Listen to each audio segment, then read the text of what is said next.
Здравствуйте! В эфире телеканала «Милет» программа «Хаберлер. Неделя». Я, Фатима Сейдометова, и наши корреспонденты готовы рассказать о самых актуальных событиях за последние 7 дней.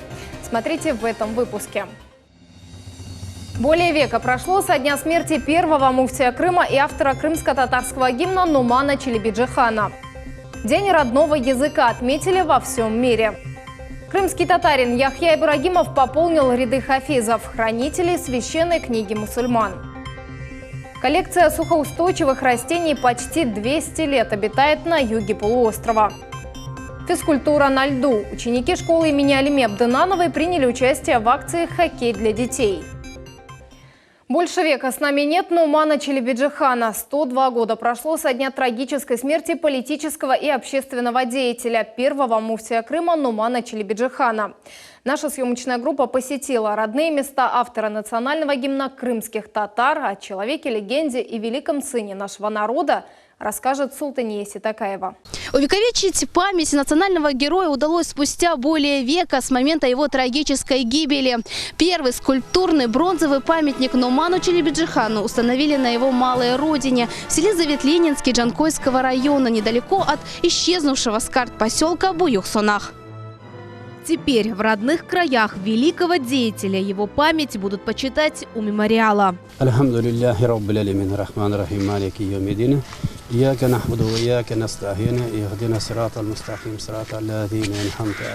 Бронзовый бюст установили полгода назад в центре поселка по инициативе Рустема Эмирова. Группа активистов собрала необходимые средства. В этом участвовали многие крымчане. Мечта многих поколений крымских татар сбылась. К нам обратилась общественная организация. Мы рассмотрели вопрос о выделении земельного участка на сессии. Депутаты единогласно поддержали. Это наш земляк. Мы гордимся им. Поэтому в обязательном порядке мы решили, что этот памятник должен находиться в центре села. И он является, чтобы он был в общем доступе не только для наших односельчан, но и для всех крымчан. Нуман Челебиджихан родился в 1885 году в семье муллы. Начальное образование получил в сельской школе. После обучения продолжил в Бахчисарае, Санкт-Петербурге и Стамбуле. С юных лет он писал стихи и рассказы. Его литературное наследие небольшое, но глубина мысли и искусственный талант нашли свое отражение в национальном гимне крымско-татарского народа «Я поклялся».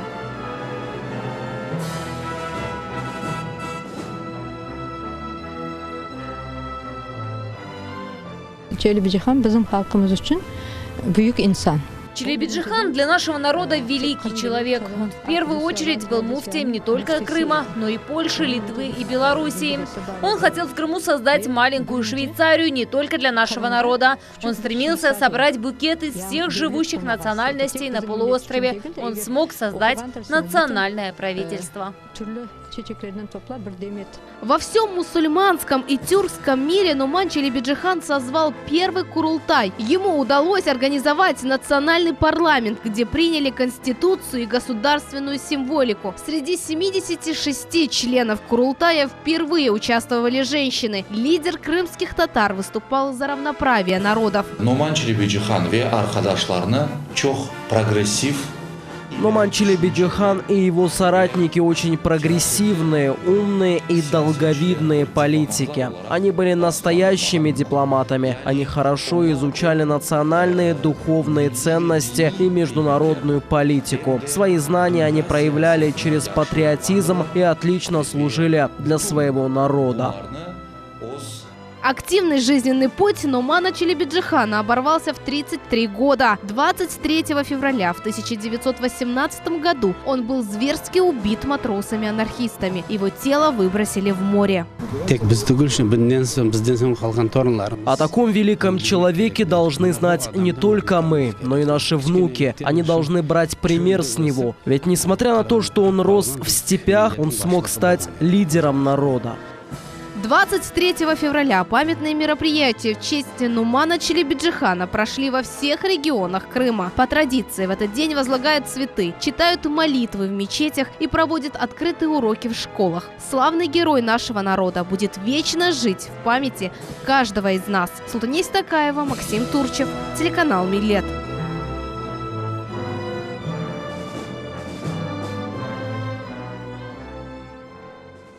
Объявлены имена финалистов третьего сезона конкурса управленцев «Лидеры России-2020». От Южного федерального округа в финал попали 30 участников. 2 из них – крымчане.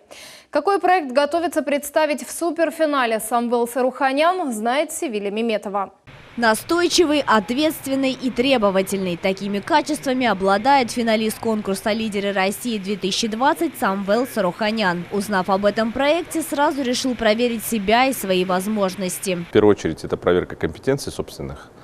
И во вторую это налаживание связей, так называемый нетворкинг, когда мы можем посмотреть себя в кругу профессионалов.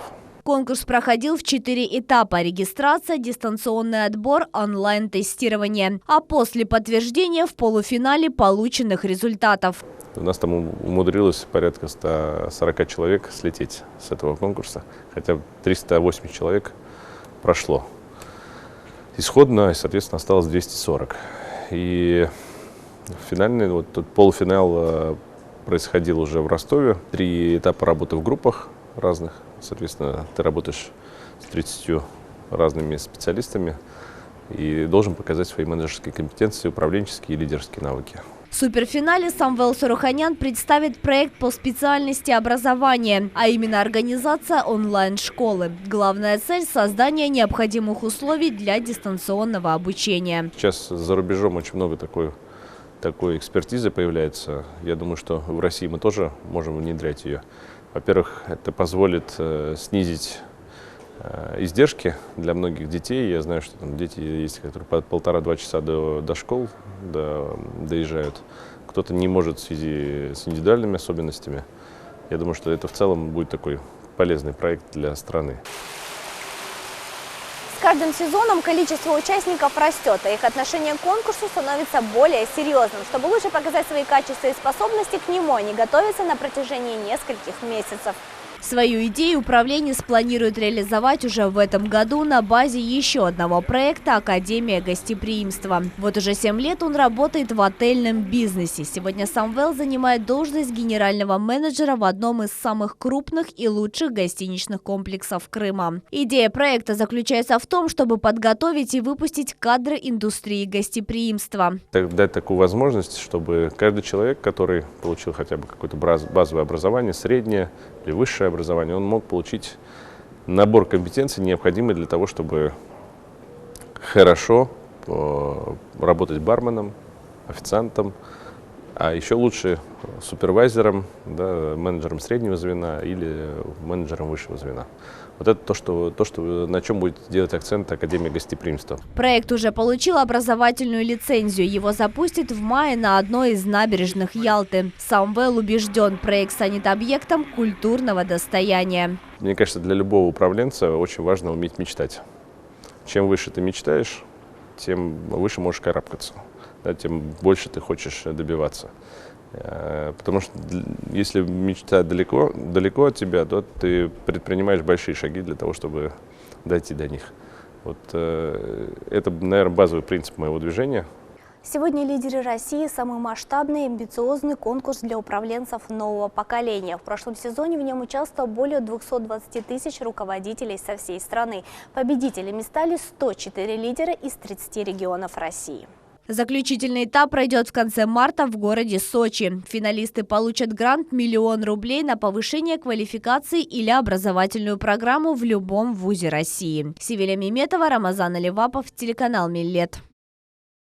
На судостроительном заводе «Залив» подвели итоги 6 месяцев реализации нацпроекта «Производительность труда и поддержка занятости». В качестве пилотного производственного потока выбрали трубомедницкий цех.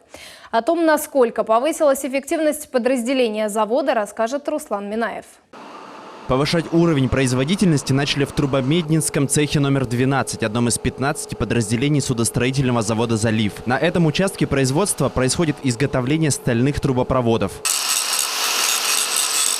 Работу здесь начали в июле прошлого года, когда залив вступил в нацпроект «Производительность труда и поддержка занятости». Задача в ходе реализации пилотного проекта состояла в том, чтобы эффективно организовать работу цеха без капитальных финансовых вложений. По сравнению с июлем сократилось время протекания процесса на 19%, и выработка выросла на 37%. Одной из важнейших задач на данном этапе было выравнивание потока.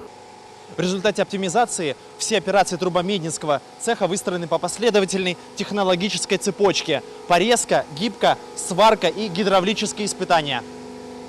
Это позволило на 90% сократить время на транспортировку труб. В рамках использования принципов бережливого производства налажена и эргономика рабочего места. Одним из наших достижений была организация рабочего места по принципам 5С.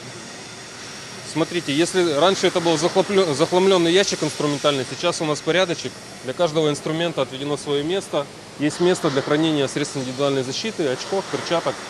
То есть это личный кабинет каждого рабочего? Да, совершенно верно. Успешную работу по оптимизации труда отметили и в Министерстве экономического развития Республики Крым. Наиболее активным членам рабочей группы вручили благодарственные грамоты. На территории Республики Крым до 2024 года планируется привлечь порядка 47 предприятий. Уже на сегодняшний день заключено 12 соглашений для реализации национального проекта. Общая производительность труда в трубомеднинском цехе повысилась на 30%. Это позволило заводу сдать один из заказов в этом году раньше срока. Мы полностью откартировали все наши процессы, происходящие в цехе. Нам удалось убрать перепростои и вынужденные перепростои людей в ожидании своей очереди на каких-то узких местах. И увеличили количество людей там, где они были нужны. И в то же самое время нам удалось оптимизировать людей там, где фактически они занимались не очень продуктивной работой, скажем так. Реализация нацпроекта «Производительность труда и поддержка занятости» пройдет и на других крупных профильных предприятиях республики. Руслан Минаев, Виталий Голубев, телеканал «Милет». 21 февраля отметили Международный день родного языка. Праздник был введен ЮНЕСКО в 1999 году. Направлен он на защиту исчезающих языков. В Крыму отмечают тенденцию к увеличению желающих изучать язык коренного народа полуострова. Говорить и понимать по-крымско-татарски хотят не только носители языка, но и представители других национальностей. Чем обусловлен этот интерес и насколько трепетно в Крыму относятся к родному языку? Ответы на эти вопросы в сюжете Наджие Исаевой. Демек, дабр эксёс бах мусбет. Онлайн-урок по скайпу. Крым, Франция. На связи репетитор крымско-татарского языка Эдип Эмиров и его ученик Асан Камбуров. Хайя, рия.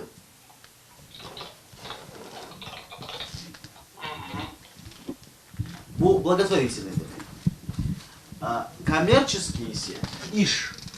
27-летний аудитор доказывает, при большом желании четкой цели нет и не может быть никаких преград. Ты не просто двигаешься дальше, а буквально сворачиваешь горы. Родился в Узбекистане, переехал в Москву и уже год живет во Франции. Но этот фактор не стал для Асана помехой в изучении родного языка. Молодой человек уверен, чем дальше находишься от своей исторической родины, тем больше тебя тянет к ней. Родной язык, да, это связь с предками, как я сказал уже, да, если ты позиционируешь себя крымским татарином, да, а каждый крымский татарин должен с гордостью себя называть крымским татарином, но для этого ты должен знать язык, ты должен тянуться к этому, да, и для меня это важно. Не просто знать самому, но знать красивый, грамотный язык, да, стилистически грамотный язык и передать его своим детям. Желание знать родной язык росло вместе с Асаном. Опорной точкой для начала изучения стала одна из передач нашего телеканала. Тогда впервые он услышал о своем будущем преподавателе, нашел его в сети интернет и сразу же связался с ним.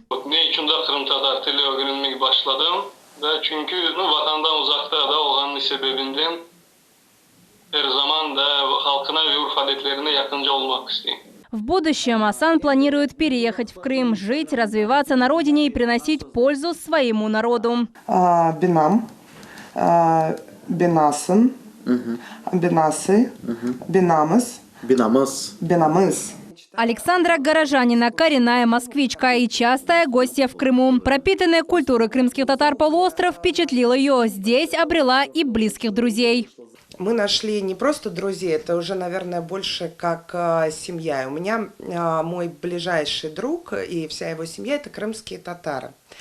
И было очень интересно, что он, когда разговаривал на крымско-татарском, я не понимала, о чем он говорит.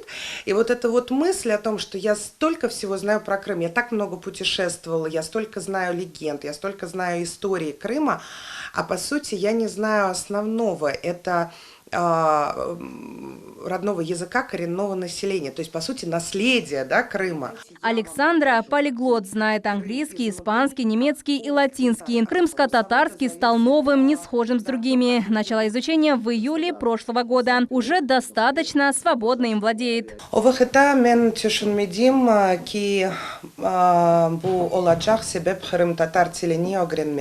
Эдип Эмиров утверждает, на сегодня его метод обучения один из самых эффективных. Преподает в онлайн-режиме уже 3 года. За это время обучил более 30 человек. Это представители различных диаспор со всего мира. Канады, Америки, Саудовской Аравии, континентальной части России. Считает, для его учеников нет преград, лишь бы был интернет. Крымско-татарский язык я преподаю через Skype. Также у меня есть определенные программы, с помощью которых я могу наблюдать за конспектом своих учеников в режиме реального времени. То есть то, что они пишут себе на ПК, за своими компьютерами, ноутбуками, я могу видеть и исправлять. Таким образом, я повысил эффективность своей работы до того уровня максимального, который я могу сейчас себе позволить. Обучение крымско-татарского языка на профессиональном уровне ведется и в стенах Таврической академии полуострова. Отделение крымско-татарской и восточной филологии здесь открылось в 2002 году. Его студенты различных национальностей. Правильная методика, профессиональные педагоги создают все условия для обучения крымско-татарского языка. Вот она, крупнейшая кузница кадров в области крымско-татарской и восточной филологии. Ежегодно эта кафедра выпускает десятки лучших специалистов. Старестина Алена – одна из будущих выпускниц этого года. Сейчас девушка обучается на 4-м курсе. Интерес к крымско-татарскому тоже связан с желанием знать лучше язык соседа. Крымско-татарский я решила выбрать, потому что у меня очень много друзей крымских татар. И поэтому я хочу знать их язык, их понимать и с ними разговаривать. Сейчас понимает многие слова. Есть сложности в темпе разговорной речи. Знает это временно. Все решит практика и еще раз практика. Мен üçüncü dil olarak Kırım Tatar dili seçip aldım. Bizim üniversitemizde öyle imkanımız var. В таком же направлении работает и Крымский инженерно-педагогический университет имени Февзи Якубова. В последние годы он стал еще и единственным учебным заведением полуострова, где с 1-го курса крымско-татарский язык изучается на всех факультетах. Крымско-татарский язык изучается на каждом факультете. В этом году, как и в прошлые годы, обучение ведется на 3 государственных – русском, украинском и крымско-татарском, и не в зависимости от национальности студента. В Крыму увеличивается и количество билингвальных групп. По просьбам желающих открываются новые классы с обучением на 2 языках. Занятия в игровой форме, командная игра детей, говорящих на крымско-татарском языке. Именно так проходят занятия в одной из групп детского сада «Звездочка». На сегодняшний день это единственный в поселке Школьный билингвальный детский сад. Открылся в 2016-м. В прошлом году его выпускниками стали около 30 детей. Родители остались довольны успехами детей. В новой группе 26 дошкольников.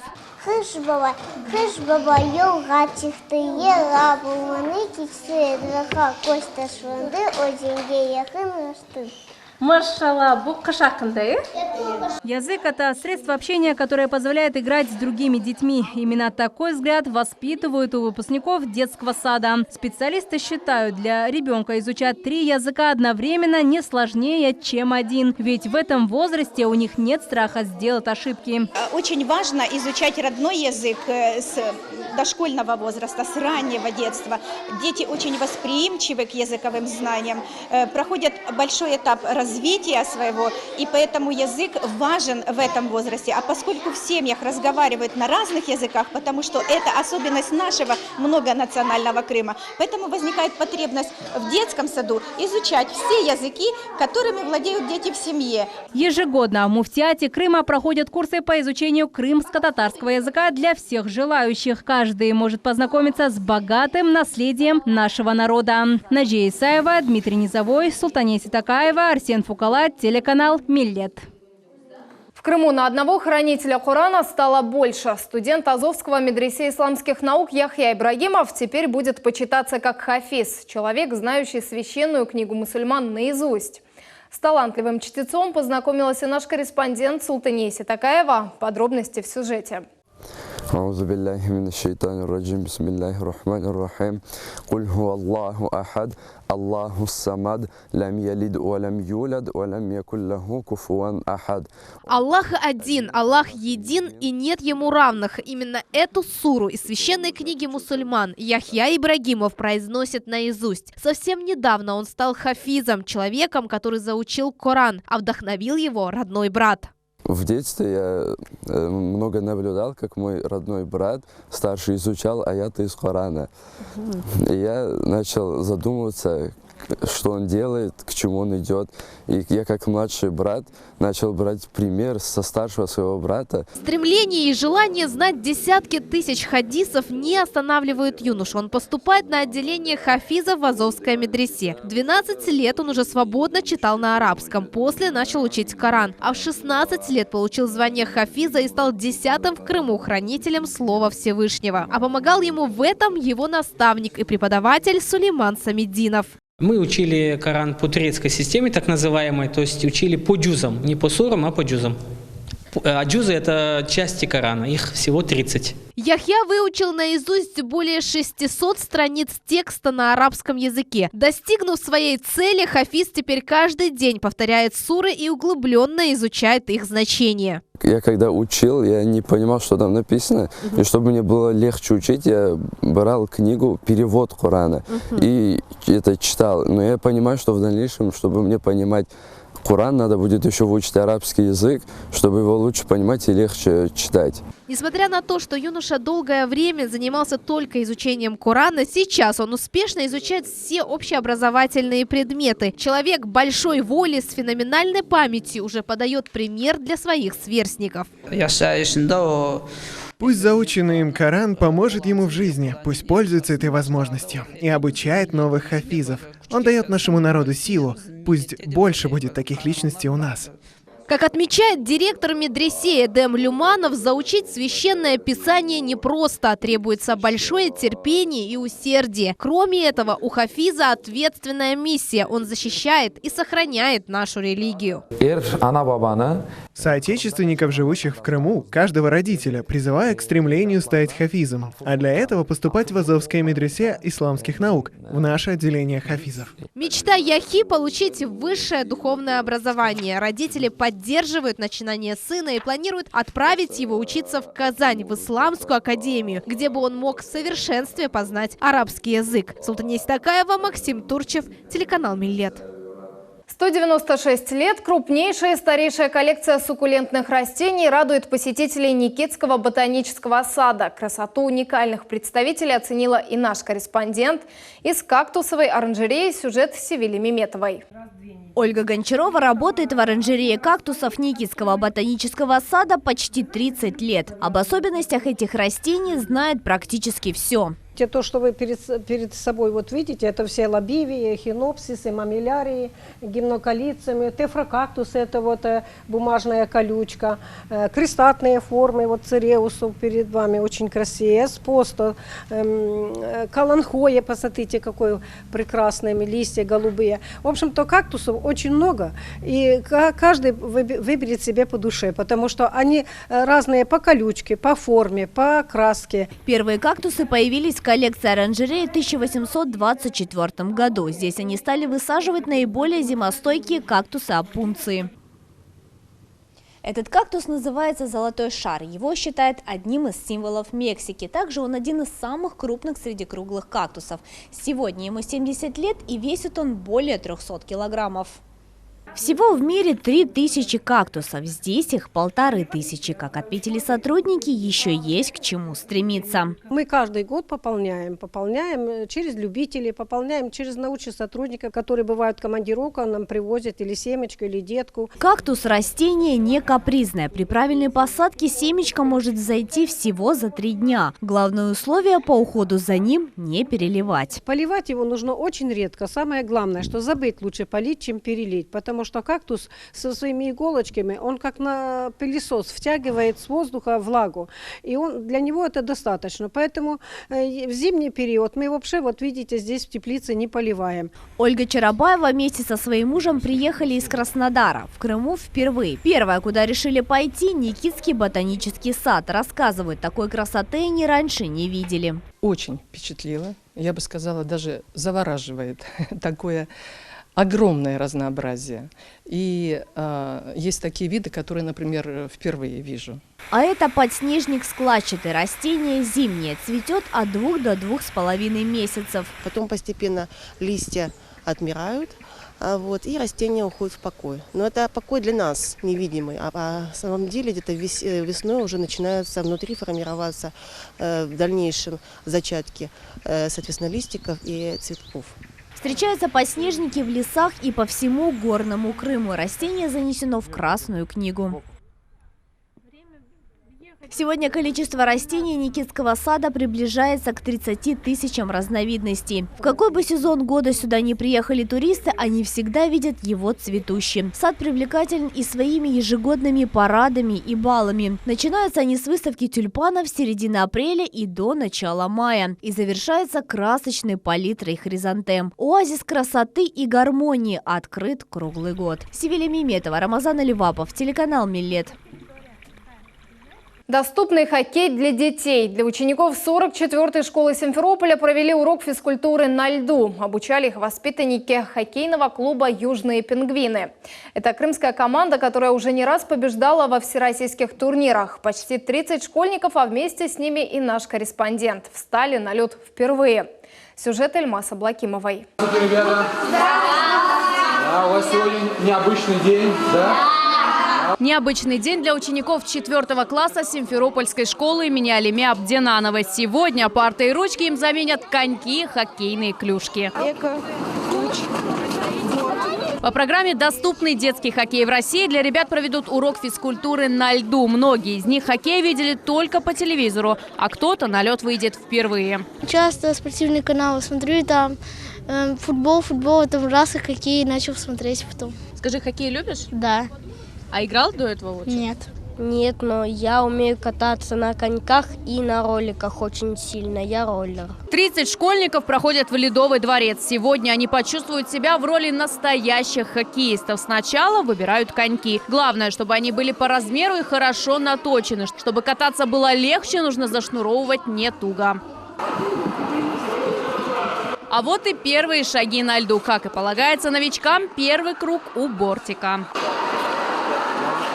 Затем за руку с тренером выход в центр площадки. Помогают новичкам и сверстники, действующие игроки хоккейного клуба «Южные пингвины». Глеб Балабанович играет уже несколько лет. Говорит, первые шаги всегда самые тяжелые. Мне главное, чтобы они научились правильно опираться на лед и равновесие держать, а дальше все само придет.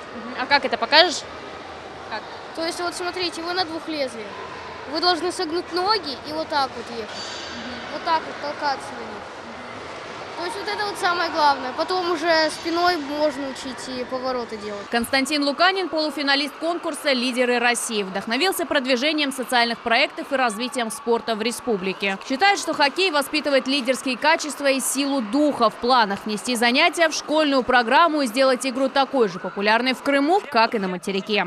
Мы знаем, да, вот у нас в Краснодарском крае в каждой станице есть, практически в каждой станице есть Ледовый дворец, да, либо каток шатрового типа, где детки занимаются хоккеем, и спорт становится массовым и доступным. Да. Да, действительно, хоккей на сегодняшний день является дорогим видом спорта, но оно того стоит. Мы хотим, чтобы детки были замотивированы заниматься физической культурой, развивать свои навыки в спорте. Хоккей увлекает силой, скоростью и зрелищностью. Это травмоопасная игра, поэтому спортсмены появляются на льду только в полной экипировке. Она должна быть легкой, удобной и прочной. На голову шлем обязательно с решеткой. Детский обойдется примерно в 3000 рублей. Столько же панцирь или нагрудник для защиты корпуса. Это хоккейные трусы.